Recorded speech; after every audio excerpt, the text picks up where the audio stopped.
And a very warm welcome to a brand new edition of To The Point with me, Frank Pereira, on Rajya Sabha Television. On the show today with me is a very special guest. I have with me former Union Minister as well as the Delhi Congress Chief with me, Mr. Ajay Maken. Mr. Maken, thank you so much for joining us on the program.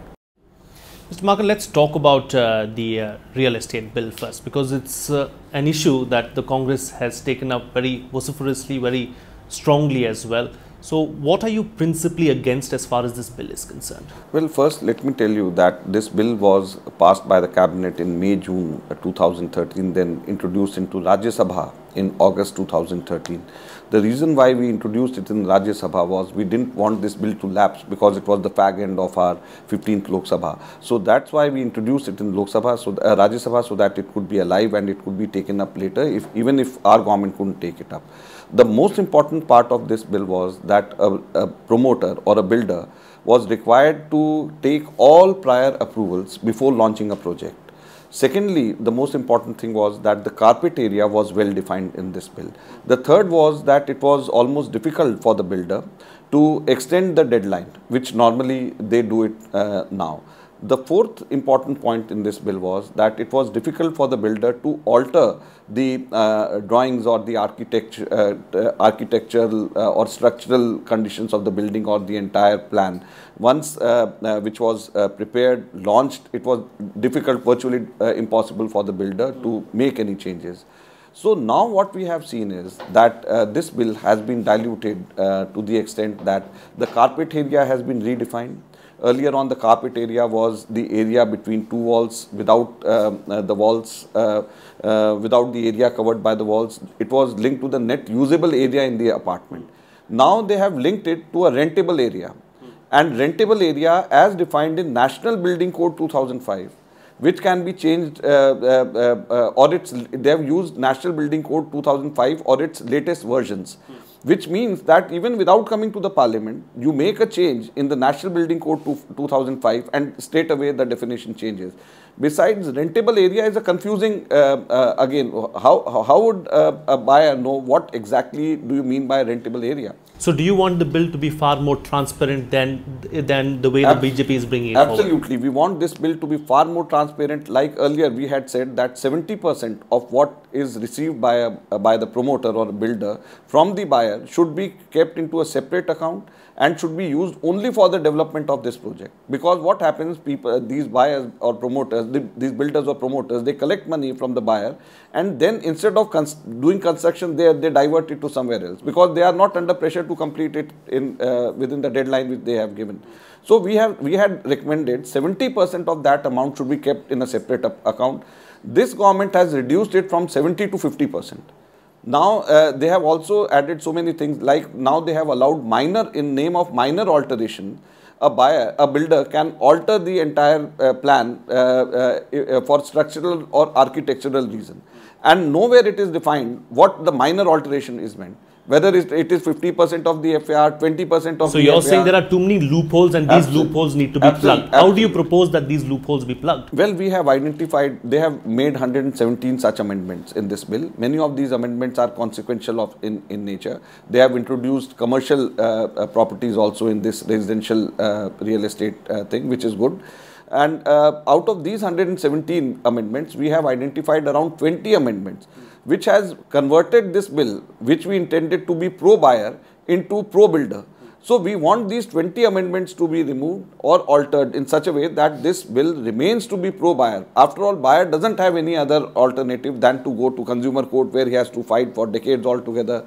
There also he doesn't get enough justice. But the problem with this bill is that it's, real estate or land is a state subject. So no matter how strong a bill you bring in, the states can always dilute it. No, we had got it examined by the Solicitor General, and the AG also had opined that this is something which we can bring in because it is not only, this is not to do directly with land, it is to do with agreements between buyer and builder.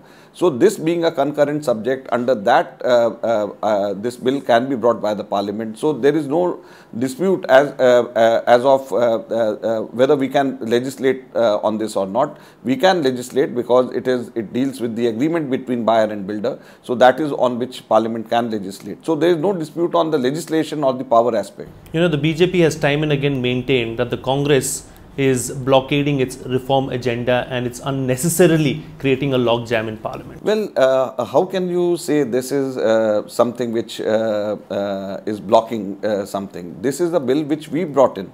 We are clearly identifying the clauses on which changes have been made. As I told you, these were the 4 or 5 important pillars of this bill. If you alter the pillars of this bill, the bill which was brought in to safeguard the interest of home buyers, now you are converting that bill to safeguard the interest of builders by providing so many loopholes that the buyers are eventually going to pray that this bill shouldn't have come. Why a select committee? Why not debate the bill in Parliament? Well, we are ready with this, but 117 amendments which the government has moved, 117 amendments if the government wants to discuss and debate, is the government willing to discuss and debate 117 amendments? These are not 2 or 3 amendments or 5 or 6 amendments. They have brought in 117 amendments.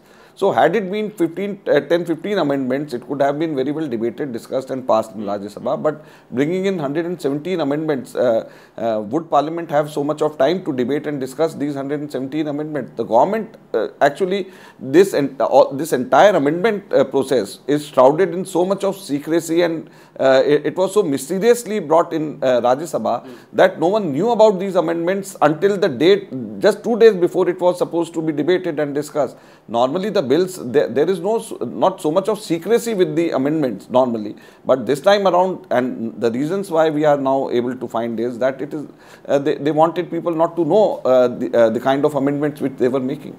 Are you willing to accept this bill in any other form other than that you proposed in 2013? Well, as I have said, out of 117 amendments, we have found around 20 amendments which are very crucial. There are, I have just listed 5 or 6. There is another amendment which is again something which is against the transparency which we wanted to be there. We wanted, in the earlier bill it was provided that quarterly the builder should provide on the website of regulatory authority the sale, the total number of flats or plots which have been sold in their project, so that people know exactly how many plots are being sold, so that people it can also be matched with 50 or 70% of the amount to be kept in a separate account for the development of that project. So they have removed that clause also. This clause was added at the instance of Finance Ministry at that time, because it thought that it will this clause will help in checking the black money also being pumped into the real estate sector.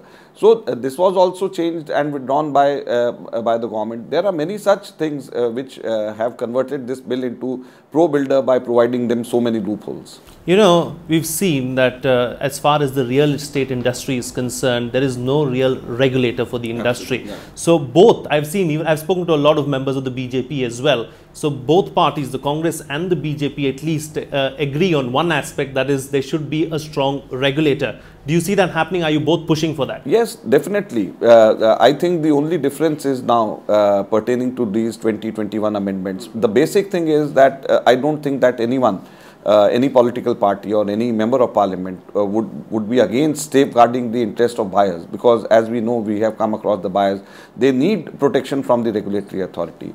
Unfortunately though, these 2021 amendments, they are making this bill totally pro-builder. So we want a regulatory authority to protect the interest of buyer. We don't want a regulatory authority to protect the interest of a builder. Builder's interest already is protected, because after all it is the money of the buyer which is on which he is playing and on which he is constructing. It is not just from his own pocket, it is the money of the buyers which he is using. So you're saying at the end of the day that these protests and, you know, a rejuvenated Congress that we've seen on the streets of late has, you know, it's not politically charged or politically motivated, but there is something to it? Or could it be that, you know, that the BJP is steamrolling the Congress and the other parties in the Lok Sabha because it has the numbers, so it's tit for tat in the Rajya Sabha? No, I don't think it is tit for tat. As I said, we decided to bring it in Rajya Sabha because we didn't want this bill to lapse. So now when this bill was being amended to the extent that it was, it swung from pro-buyer to pro-builder, we had to step in. And had we not, we couldn't have justified as a strong or capable opposition party. Okay, I said it before, I'm saying it again. We've seen a rejuvenated and re-energized Congress of late. What's really prompted this change? Is it a conscious effort that the Congress is making to try and be a little more active and a little more vociferous? Well, I don't think so. It is not, you can't just say that it is trying to be more active. It is, but because I was just speaking before I came here to some of the other journalist friends, I said that to you, Rahul ji's statements or Rahul ji's activism may be a surprise, but people like us who have seen him closely, we all knew that this was something which was in him earlier also. Indeed, we're not denying that, or we're not taking that away from him, but unless he reaches out, the people really, the common man is not going to know what the real character of Rahul Gandhi is. Absolutely. And when you are in opposition, at that time it gives you, being in opposition, much more freedom to take up issues and much more freedom to act. When you are in a ruling party, then you are also a part of that hierarchy. Rahul ji was a part of that hierarchy, and above it, in the government, there were number of ministers, prime ministers, and there you don't have so much of freedom to act. In opposition, you have so much of freedom to act, to say and to perform, and people also can see what. So why wait for so long then? Was he just too stunned by the entire result of 2014 that it took him 9 months to come out and speak to the people and take up issues? It's a very good question. Why so long? Because the ordinance on land acquisition has come up just now. Why so long? Because this Real Estate Regulatory Authority bill has just come now. So had he talked or spoken such things even before these things have happened, you would have asked us, you would have told us, give them some time at least to perform. So now when almost 1 year is ending, we'll see on 16th May. So this is not just a passing phase then. This is Rahul Gandhi is here to stay. Rahul Gandhi is here to take up the Congress on his shoulders. Absolutely. Not only this, in the past, we have seen, as I have said, people who have worked closely with him in the party, we have seen he fights for a cause. He fights wherever injustice is there. He fought when the Niyamgiri tribal, on Niyamgiri tribal issues. He fought for so many other things, took it to logical conclusion. Bhatta Parasol was one of them, and so many other things he has been. This Real Estate Regulatory Authority bill wouldn't have seen light of the day, wouldn't have passed through cabinet had it not been for Rahul Gandhi's support and Sonia ji's support. Both of them supported this bill. That's why this bill saw the light of the day through the cabinet. It was introduced in Rajya Sabha. In conversation with Mr. Ajay Maken, we'll continue talking to him after this short break. Let's not forget, he is also the chief of the Delhi Congress. We'll talk about the Congress's position in Delhi, as well as how the Aam Aadmi Party government really has performed in Delhi with Mr. Ajay Maken. Stay tuned. We'll be right back.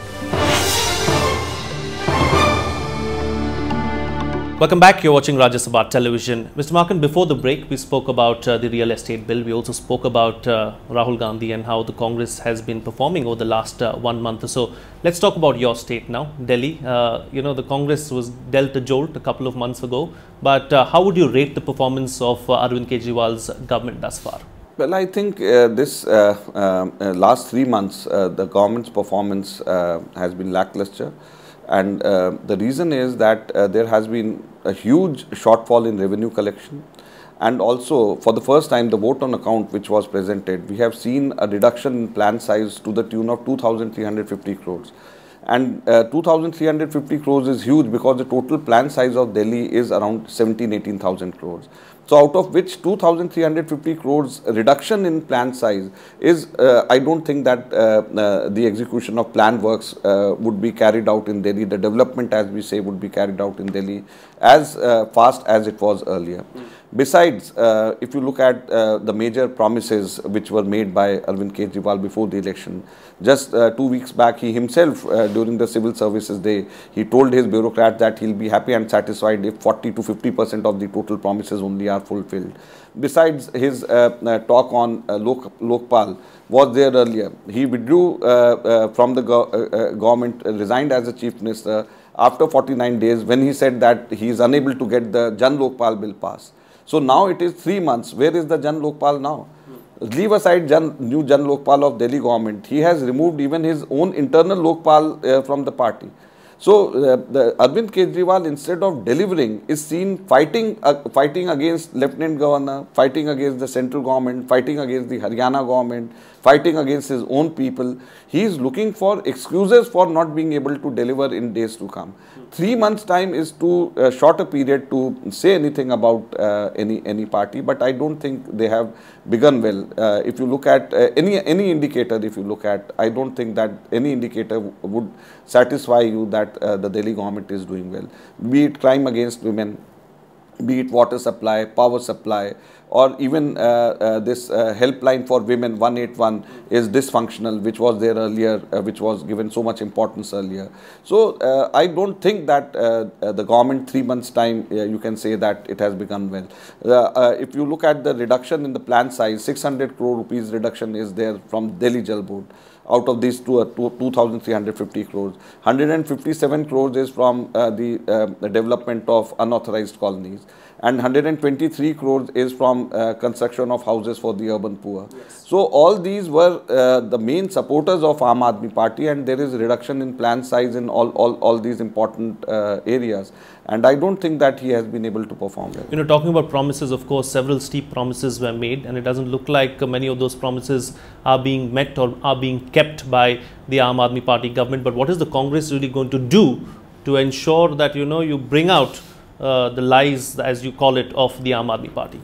Well, we need to be organizationally very strong. We have started with our district conventions. We have around 14 districts, and for every district we are having a district convention of about 1,500 to 2,000 people.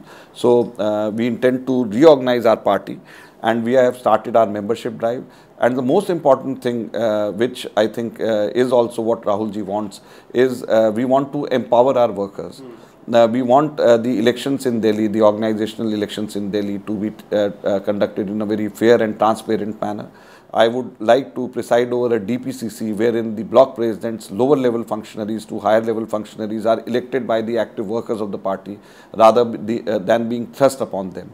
I have announced ever since I have taken charge that in the next municipal corporation elections, the tickets would not be distributed by the Delhi Congress, but the tickets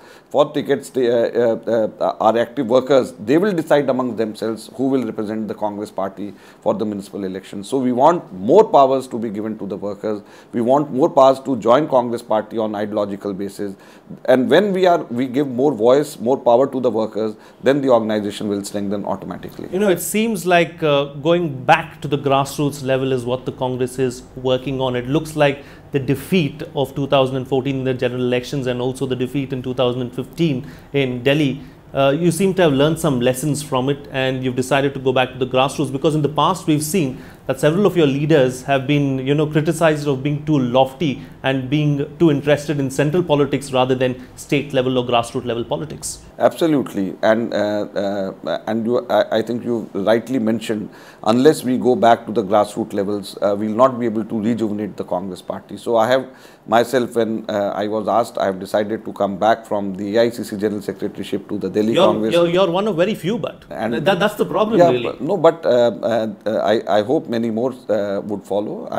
Despite being cabinet minister, I was the first cabinet minister ever in the history of Delhi from any political party to have contested assembly election. Yeah, that's what I'm saying, and I'm commending you for it, because you are one of very few who are ready to do that, because everyone seems to be very happy where they are, you know, at the center. No, but I strongly feel, and so does Rahul ji and Congress leadership, that unless we go back to the base, amongst the workers, strengthen the base amongst the workers, things would be difficult for us.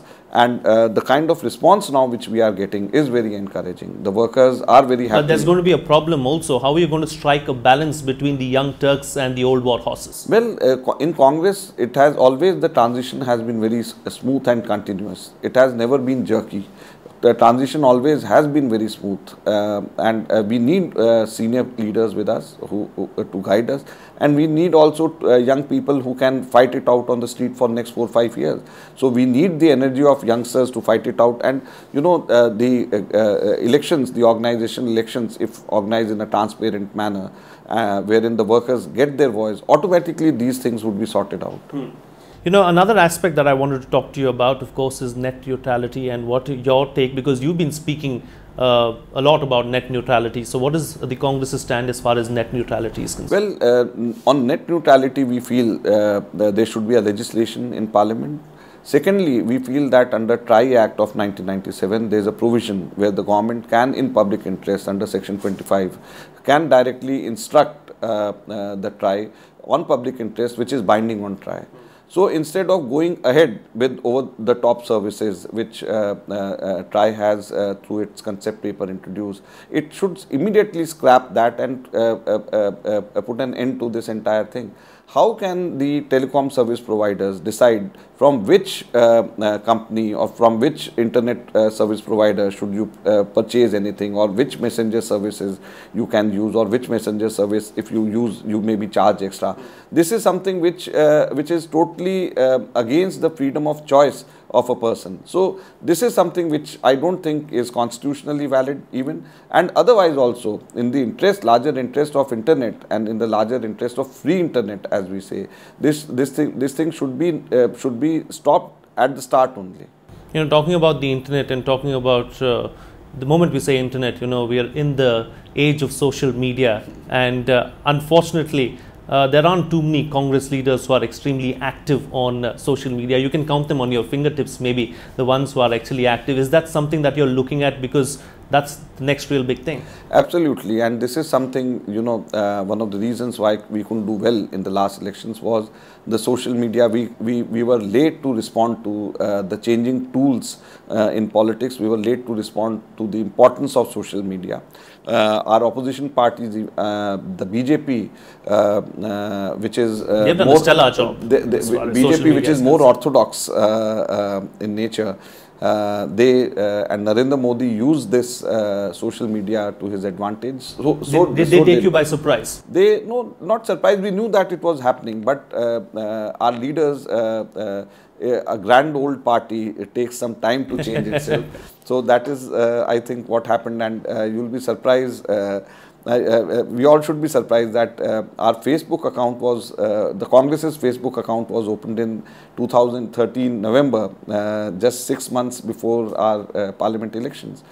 And our Twitter account also was opened that time. So this is something which I think we seriously miss, and we hope that our leader Rahul Gandhi ji also opens his account on Twitter and Facebook. And Rahul ji, once when he takes up Twitter and Facebook account, that will help the Congress party. It will indeed, and maybe someone should talk to him about it, because there are a lot of people who listen to a lot of leaders on Facebook and social media and Twitter and all of that. But talking about Rahul Gandhi, since you brought up Rahul Gandhi, my final question is going to be about Rahul Gandhi. You know, there was much talk, much debate about how he's going to take over from Mrs. Sonia Gandhi in April and be the AICC chief. There's no word on that yet. Where is that heading, and is he going to take over anytime soon? Well, the organizational elections are underway, and we have a procedure in Congress party to do such thing. And in April also, this was all media speculation. No one, since I was the in charge communication earlier, and now also I am the senior spokesperson, there is no official communication till now about such a thing. But there's no smoke without fire. No, but again, that is all media speculation. This is all media speculation. When it will happen, frankly speaking, I don't know. Is it also because several of the senior leaders came out and, you know, spoke about how they do not want the elevation of Rahul Gandhi? So maybe you all thought and took a step back and said, maybe it's time to take this decision at a later stage. No, I don't think that this would senior leaders speaking in public, airing their views in public would have that would have been the reason. I don't think so, but of course senior leaders shouldn't discuss these important things when we have various platforms in which we can discuss, put forward our views. I think senior leaders shouldn't discuss this thing in public. All right, Mr. Maken, completely out of time. It was a pleasure having you on the program. Thank you so much for being with us on To The Point. Thank you so much for watching. Do stay tuned to Rajya Sabha Television for much more.